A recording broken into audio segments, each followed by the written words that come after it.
मुकाबला होने जा रहा है पहलवान कुर्बान होती पोटो और हलीम खान पठान का। हलीम खान पठान कोयटा का राशि है और शागिर्द है जान मोहम्मद लुंड बलोच का शागिर्द है। तमाम बेहतरीन पहलवान है।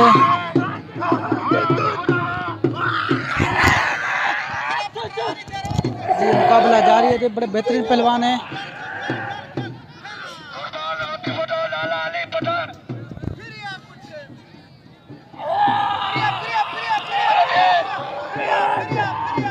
बड़ी जोर आजमाई हो रही है। एक दूसरे को गिराने की कोशिश की जा रही है।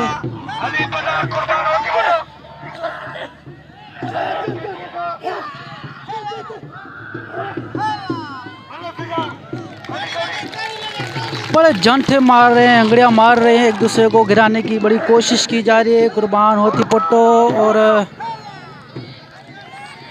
हलीम खान पठान का 2 दिन इनकी मल हुई थी और वो लोग करीब आ गए थे तो इसलिए वो निभर नहीं सकी। ये लो कुर्बान होती पोटो जीत गया, हलीम पठान को हरा दिया। बड़ा बेहतरीन पहलवान है कुर्बान होती पोटो। सिंध का बबर शेर पहलवान है।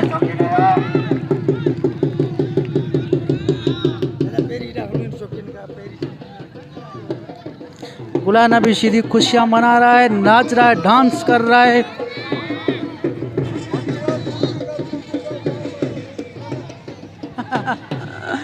कुल्फी इसको इनाम मिली है, कुल्फी वाले ने कुल्फी दी है।